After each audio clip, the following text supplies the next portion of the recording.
All right. I always have to make sure that that little red broadcast thing comes up before gets me nervous when I see that.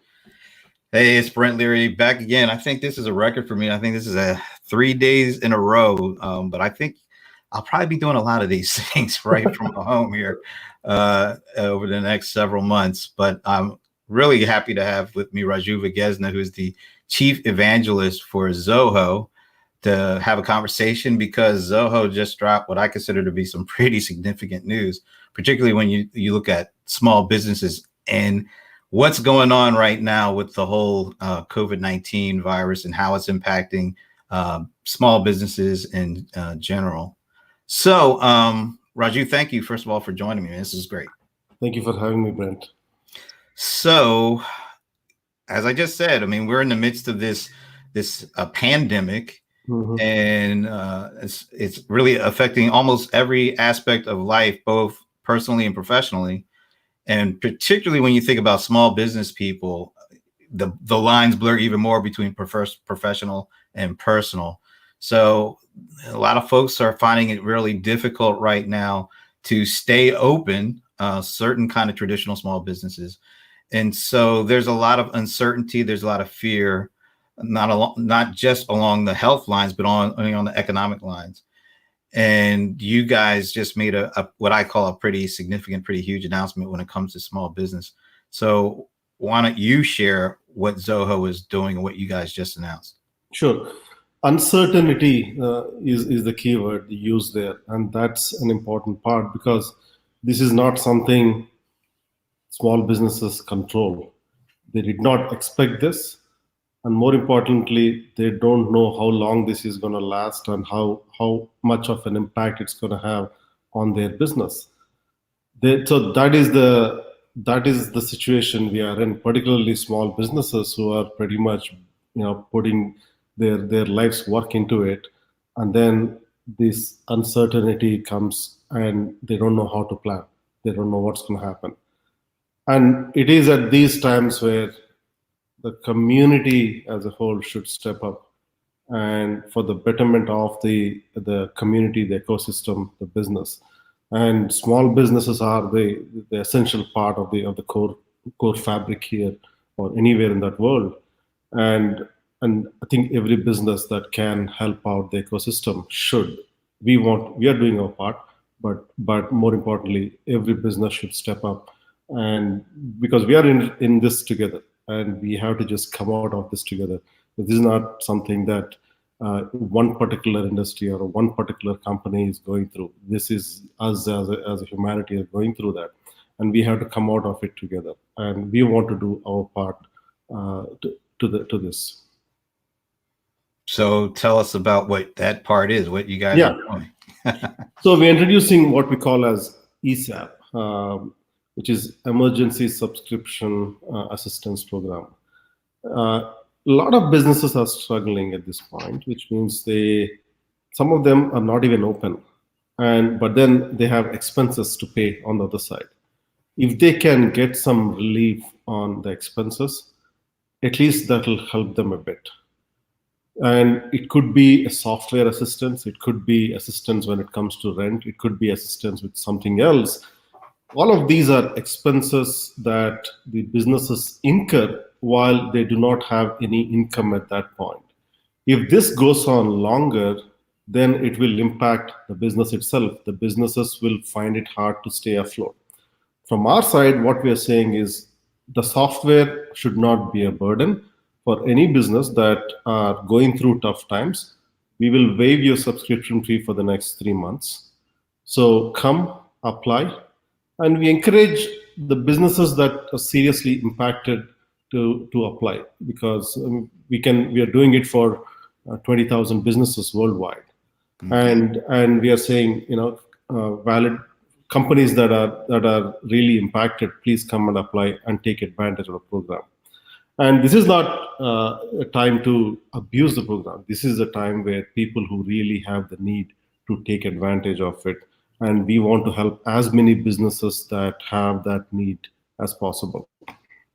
So we have a page up, zoho.com/ESAP, ESAP. They can go there, go through the details, and fill up a form.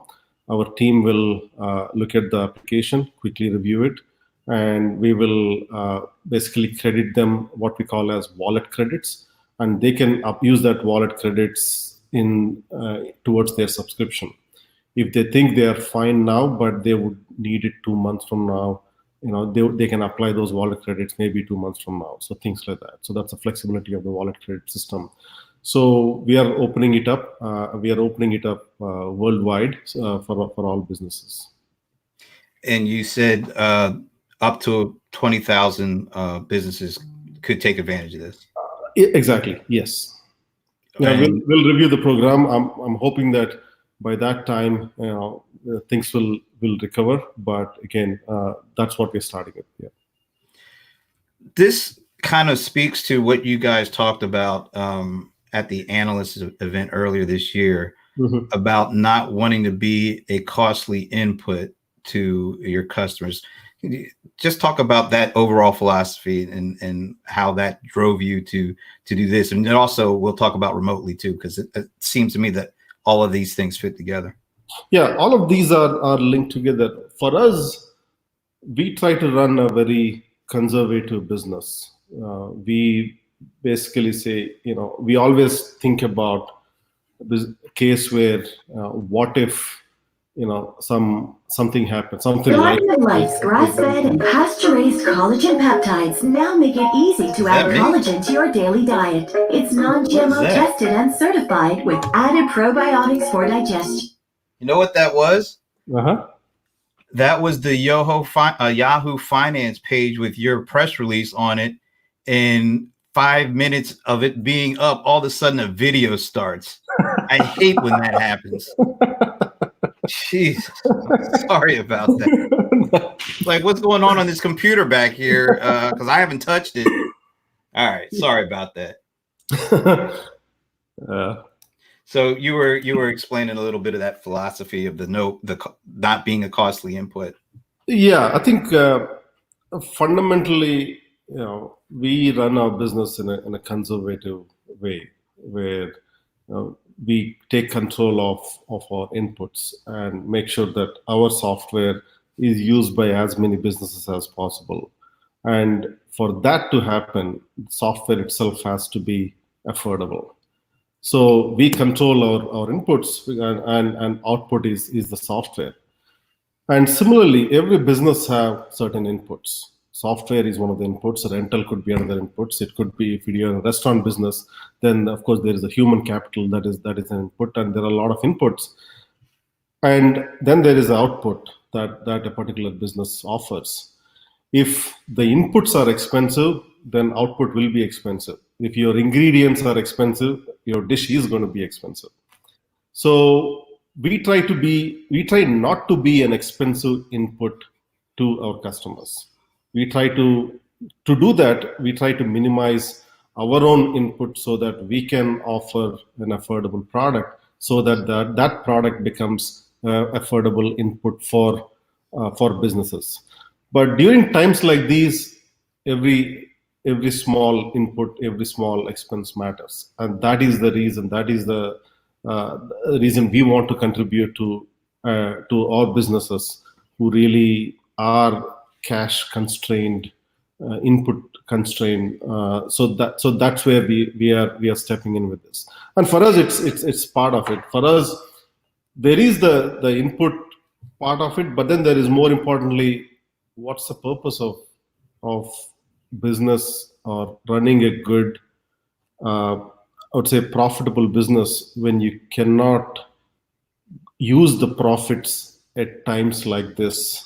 There's no point hoarding billions of dollars in a bank if you can't put those billions to good use in times like this for the community, for the ecosystem. If you're not doing it, then what's the point of that, finances in the first place? So that's where, end of the day, financial profitability doesn't mean anything if you're morally bankrupt.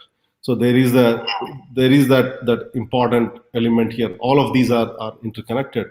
We want to be part of the active community that plays an important role in improving the quality of life of individuals and businesses. I mean, that's fundamentally, that's why we are in business. And it's not raking up money. It's not about the financial things. So we want to do our part to this. And we want to be contributing positively to the community. I mentioned remotely earlier too. So where did that fit in there? What we noticed when we went remote three weeks back, we realized that we are one of the earlier companies that went remote with all our 8,000 employees working remotely. And we realized that this is where things are going to go. And we said, this can be helpful for any business that is going to go remote, because every business has to go remote for us to, as she calls, flatten the curve. So to flatten the curve, we need those remote tools. We said, why don't we offer a good number of remote tools that we currently use and offer it for free till July 1st, and hopefully it'll be better by then. If not, we might extend that further. But that's the fundamental idea. We put together all the remote tools that we use to run our own business, and we offered it to anyone out there who can directly go sign up and start using it in less than a minute. And we have over 5,000 businesses who are on it currently in the last 10 days. And on a daily basis, we are seeing a lot of businesses adopt it, which is a great thing. And that is available for everyone out there, including the new businesses and including our customers. But the ESAP program is primarily intended to serve our customers who have been behind us. Because unlike many companies out there, we're a bootstrap company, which means we are really funded by the customers. If the customers didn't pay us, the business didn't exist. We have zero investors. So ESAP really goes and tries to help our existing customers who have got our back so far, and we want to do our part to get their back. One of the other things I think about is providing a platform is incredibly important in these times, but I'm sure there's best practices or helpful hints or things that small businesses need along with the platform to help them get through these times. And Zoho, you're not a small company anymore, but you're having to change and do things differently like everybody else. So what are some of the examples that maybe your small business customers, and even generally speaking, small business, may be able to learn from what you guys are doing? There are a few things: running a tight ship and then making sure that you are prepared for the worst of times, having enough runway, having enough savings to basically prepare for bad times. That's an essential part of it. I think that's the number one. And I talked about monitoring the inputs, the costly inputs. We need to make sure that those are low. That will help you in savings. If you don't do it, then you'll end up like what we are seeing with the airline industry today, and that's a whole another story. And then as you work remote, then that's a different story. There are several businesses that work remote, and for a lot of businesses that's new. And what is the most important part when you go remote? In my view, the important aspect is trust. Companies should trust their employees. Trust that their employees are putting the time on work, and it may not be the same 9 to 5 things, but you have to have the trust in the employees that they will do the work. That trust comes from having the right culture, and those are interrelated. And all of these are some aspects of it, but there are other details on how to optimize, on how to enable collaboration, how to enable communication. Those are all secondary parts, but primarily it comes with trust. And for a business during tough times, it is not about business growth. It is about survival. And in a lot of these cases, survival is winning. So you got to just stay afloat and stay afloat as long as possible.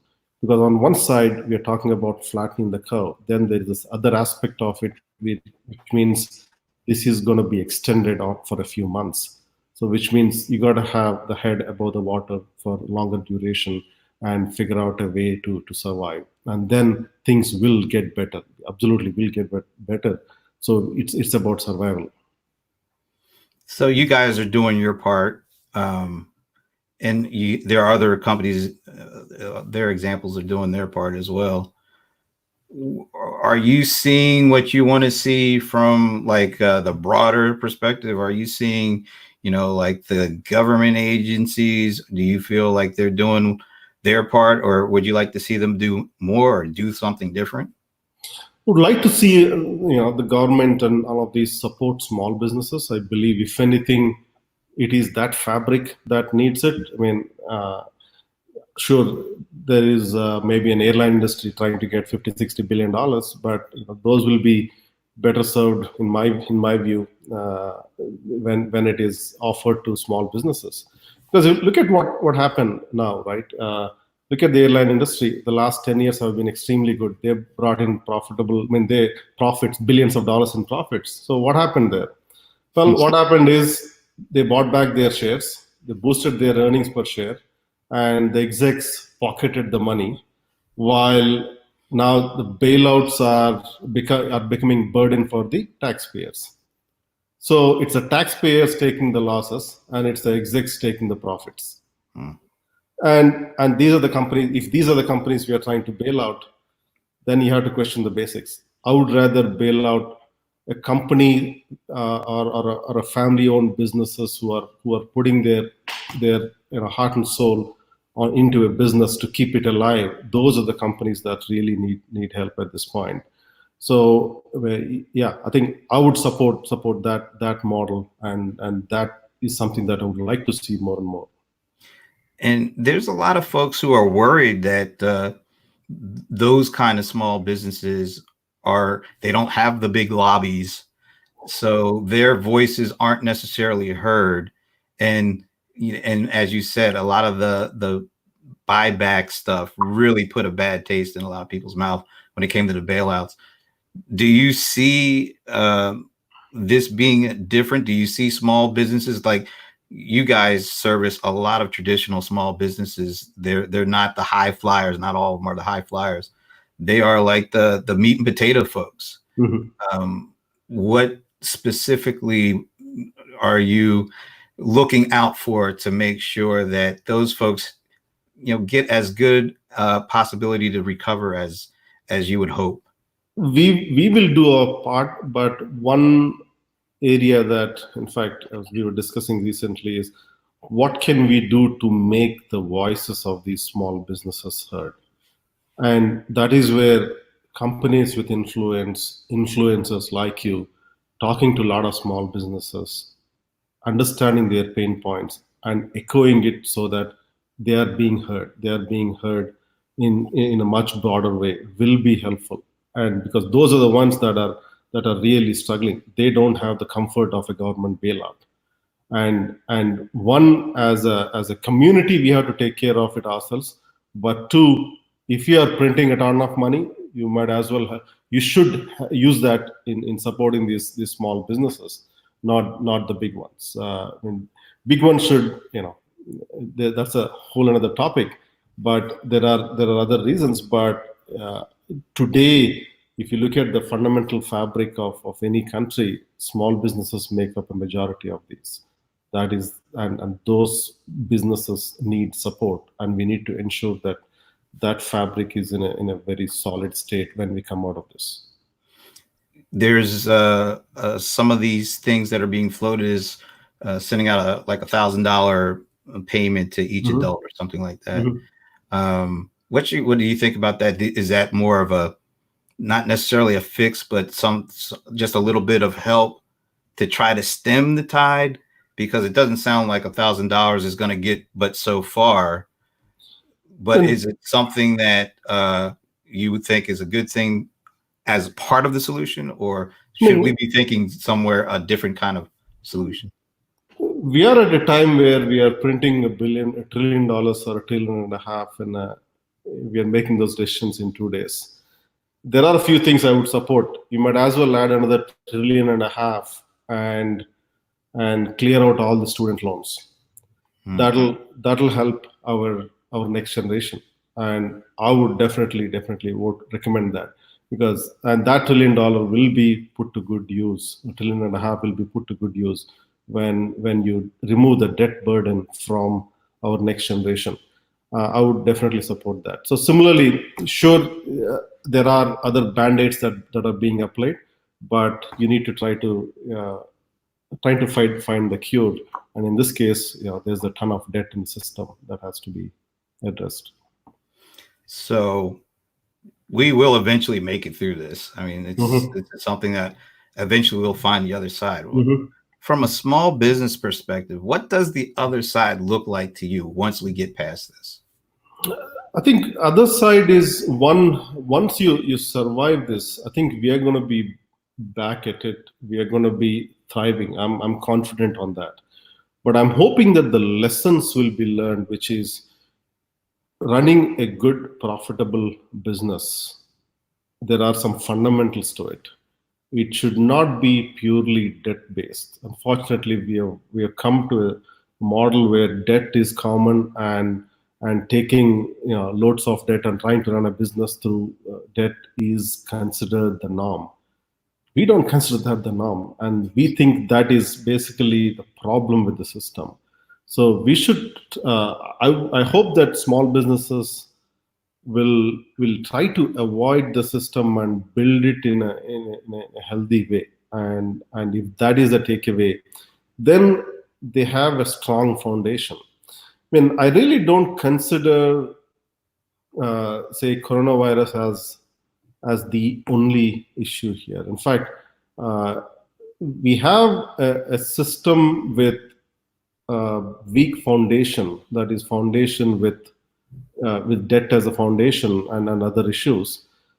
So coronavirus merely became a trigger to highlight the issue.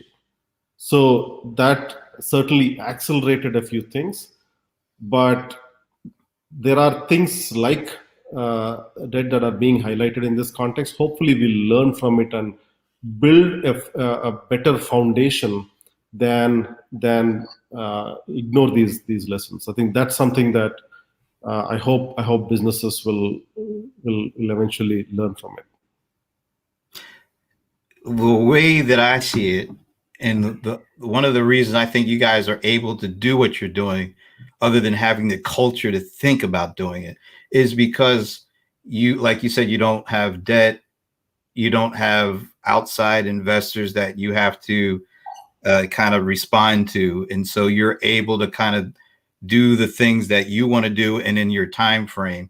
Do you see that as one of the core capabilities that you guys have created that allows you to do these things, and you'd like to see more companies be able to do those kind of similar things? Absolutely. I mean, today, if you look at it, Monday evening, one of our colleagues, Siva, who heads our finance apps, suggested that we should do it. Tuesday, we agreed. Wednesday, we implemented it. Thursday morning, here we are, we announced it. And it is that freedom that being independent, not having investors, that gives us. We get to make a decision that we believe are the right ones. Compared to, if you're a public company, you're worried about a hit you're going to take in the public markets, you're worried about the investors, you're worried about too many things. My fundamental question, why aren't public companies that have billions of dollars in savings not even doing much? And with billions, you can do a lot. You should be doing that. Why aren't we doing it? We're not doing it because of worrying about some financial markets or somewhere. But what's the point of financial market when the community itself is struggling? Where is the human element to it? We have financialized the system, unfortunately, forgetting our basics. And I think being a private company, we have that comfort, and we want that freedom, and that is the reason we said we'll never go public, and that is the reason we say we'll never take investors, because we respect that freedom, and we want to do what we think is morally right for the situation, and we want to preserve that freedom And that freedom for us is very essential. And that is what enables us to quickly act on these things.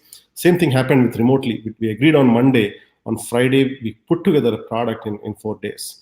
And we were able to launch it. And we were able to offer it for free, which would otherwise cost thousands of dollars.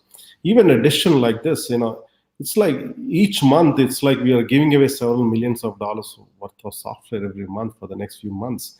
And that is certainly a big decision, but it being independent and private will gives us that freedom to execute fast.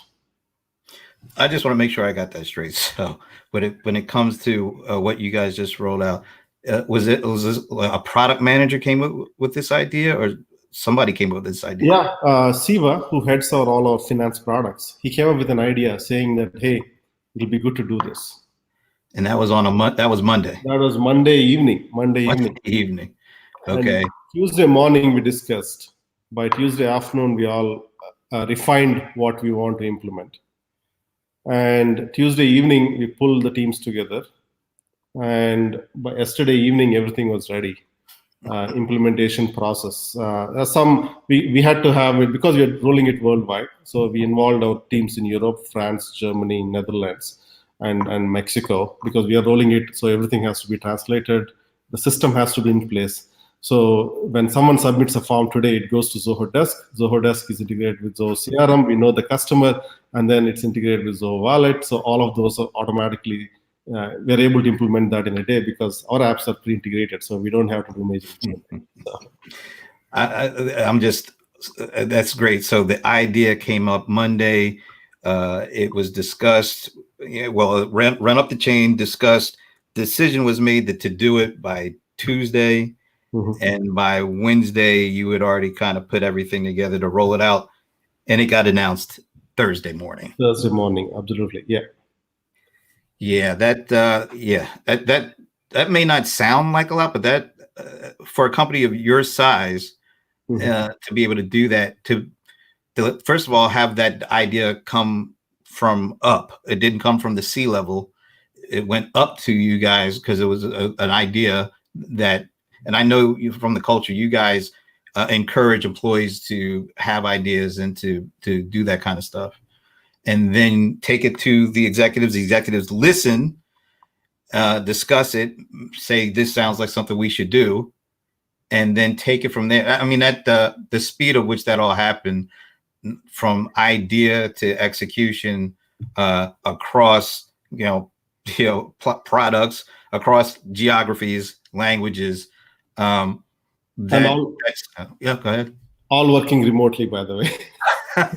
Yeah, that's like the cherry on top. Yeah, so that's pretty amazing, and the impact that could have on your customer base is really what it's all about. Absolutely. And then there is a partner ecosystem who, when we shared this with partners last night, they said, we are in. This is a great initiative, and thank you for doing this. Let's do it together. The support from the partner ecosystem who has similar beliefs, and they said, let's do it together. So there is it's part of the baseline consensus, baseline mindset the companies and the partner ecosystem has. So frankly, at this point, I'm hoping that a lot of businesses come and contribute, do their part in helping the ecosystem. So, just speak to those other companies. What do you really want them to do specifically? I mean, some of them can't move as quickly as you can, but what do you expect them to do at this point? I mean, take some areas that were impacted. Take an area like Bay Area or California, and restaurants had to be shut down. Rents are not exactly cheap in Bay Area. If you're a landlord, if it's okay, it'll be helpful if you can let go a month's rental, or whatever impact you can take. Do your part to it. So like that, we look at every single input for each of those, and if each of the input providers do their part, that will help the ecosystem reduce as many inputs as possible, so that the small businesses can stay afloat during the tough times because they don't have income coming at this point, but they have expenses, and the ecosystem can pull everything together to reduce the expenses to as close to zero as possible, so that they can survive. They can keep the health benefits of their employees. They can make sure that the health of the employees are taken care. They can make sure that people are healthy, and then business will eventually fall in place. It will make sure that they don't let go their employees. I think those are all the side effects of it. If we are able to save a few jobs, keep the health benefits of our employees, well, that's good. And collectively, when we have tens of thousands of businesses who are doing well, can come together and can do their part, it'll help the economy, and more importantly, help families get through this situation. All right. So where can people go to learn more about the program, how they can go and apply for it? Sure. It's called ESAP, ESAP, Zoho.com, ESAP. You'll find all details about it. At the bottom, there is a form. Fill up the form and provide details. My recommendation is, if you really don't need much of an assistance, please make way to someone who really needs it, so that they get the benefit out of it. And we really want to help as many businesses as possible. So please be considerate and make sure that we help out all the businesses that have the need, the necessity. So that's what I would say, Zoho.com, ESAP. And actually, by companies who don't need it as much as maybe some other Zoho customers, that's part of their way of helping out. Absolutely, their way of helping out. Absolutely. Raju, this has been great. I just tip my hat off to you guys, because Zoho always seems to be looking out for, as not only your customers, but just small businesses in general. And I would hope that others would emulate that as well. But I definitely appreciate what you and Zoho, and I saw the little video that Shridhar put together from the farm in India, just talking plainly and from the heart about some of the things that we just talked about. So I appreciate him as well. But once again, thanks, and we'll definitely be keeping up with what you guys do. Thanks a lot, Brent. Thank you for having me. Let's keep make sure that the voices of small businesses are heard. Thank you. Thank you.